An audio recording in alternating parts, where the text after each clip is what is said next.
अस्सलाम वालेकुम। क्या आपको मालूम है कि जिस बैंक सेविंग अकाउंट को आप अपनी जमा पूंजी समझ रहे हैं और किचन चलाने का सहारा समझते हैं, वो असल में आपकी दौलत को दिन ब दिन घटाता जा रहा है। जी हाँ, ये बात शायद आपको चौंका देने वाली लगे, लेकिन 2026 के बदलते हुए मौशी हालात में बैंक में रखा हुआ पैसा हर गुजरते दिन के साथ अपनी वैल्यू को खो रहा है। स्टेट बैंक ऑफ पाकिस्तान अपने पॉलिसी रेट को 10.5% से भी नीचे लाने की तैयारियां कर रहा है, जबकि महंगाई का जिन अभी भी काबू में नहीं है। आज हम बात करेंगे कि क्या वाकई पाकिस्तान में सेविंग अकाउंट्स का मुस्तकबिल है या ये कम हो चुका है, और वो कौन से मुतबादल यानी कि अल्टरनेट्स हैं जो आपके घर का चूल्हा बुझने नहीं देंगे। पहले ये समझें कि हो क्या रहा है। जब state bank of Pakistan interest rate यानी पॉलिसी रेट को कम करता है, तो आपके सेविंग अकाउंट पर मिलने वाला मुनाफा भी तेजी से नीचे आता है। टैक्स का वार होता है, मतलब पहले से कम मुनाफा जब 15 से 30% फाइलर और नॉन फाइलर टैक्स कटता है, तो आपके हाथ में ऊंट के मुंह में जीरे जितना मुनाफा आता है। आपके पैसों की कदर कम होती है। अगर सालाना महंगाई फर्ज करें 15 से 20% बढ़ रही है और बैंक आपको 8 या 9% पर मुनाफा दे रहा है, तो इसका मतलब है कि आपका पैसा बढ़ नहीं रहा, बल्कि हर साल 7 से 8% उसमें कटौती हो रही है। और इसमें शॉकिंग फैक्ट यह है कि बैंक आपके पैसे को हुकूमत को आगे 12 से 13% पर उधार देकर खुद तो करोड़ों कमा रहा है, जबकि आपको सिर्फ चंद हजार रुपए थमा दिए जाते हैं। अब सवाल यह पैदा होता है कि किचन कैसे चलेगा। इसका पहला और सबसे बड़ा हल है money market mutual funds.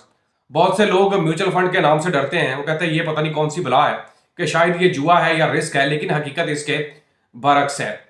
Daily मुनाफा मिल सकता है आपको। यहां आपको माहाना नहीं बल्कि रोजाना की बुनियाद पर मुनाफा मिलता है, जो आपकी मोबाइल ऐप में शो होता है। जो भी आप जिस भी बैंक का म्यूचुअल फंड यूज करेंगे, वहां पर आप डेली प्रॉफिट देख सकते हैं। लेकिन उसके लिए जरूरी है कि म्यूचुअल फंड के रिस्क का एहतियात किया जाए। बैंक से ज्यादा रेट मिलता है। म्यूचुअल फंड बराह रास्त गवर्नमेंट सिक्योरिटीज और बड़े कॉर्पोरेट सेक्टर में इन्वेस्टमेंट करते हैं।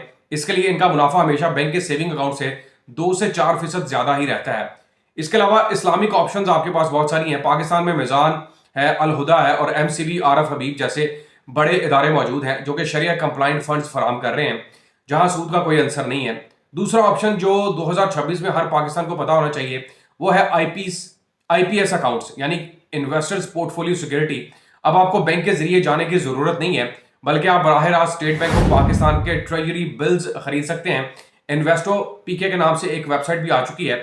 जो मुनाफा बैंक कमाता है वो अब बराह रास्त आपकी जेब में आएगा, अगर आप directly state bank of Pakistan में सरमायाकारी करते हैं। इसके अलावा अगर आपके पास लाखों रुपए नहीं है, तो आप फ्रैक्शनल रियल एस्टेट का दौर है। आप सिर्फ 50,000 रुपए से किसी बड़े प्लाजा या दुकान में हिस्सादार बनकर इसका माहाना किराया हासिल कर सकते हैं, और बड़े शहरों में यह काम चल भी रहा है। ये वो तरीके हैं जो अमीर लोग इस्तेमाल करते हैं, और आम आदमी सिर्फ सेविंग अकाउंट के किचन में फंसा रहता है। देखिए, वक्त बदल रहा है। अब रवायती बैंककारी से निकलकर स्मार्ट इन्वेस्टिंग की तरफ आने का दौर शुरू हो चुका है। अगर आप अब भी लगी फंदी तनख्वाह या बैंक के मामूली मुनाफा पर बैठे रहे, तो महंगाई आपकी सारी सेविंग खा जाएगी और आप रास खाते जाएंगे। अगर आप चाहते हैं कि मैं इन म्यूचुअल फंड्स या आईपीएस अकाउंट्स पर मुकम्मल तफसील के साथ आपको एक वीडियो बना के दूं और के अकाउंट कैसे खोलना है, तो नीचे कमेंट में यस लिखें। याद रखिए, आपका पैसा आपकी जिम्मेदारी है। अपना और अपने इस चैनल का बहुत सारा ख्याल रखिएगा। वीडियो पसंद आए तो शेयर कीजिएगा। अपनी राय का इजहार कमेंट्स के जरिए करें। अल्लाह हाफिज।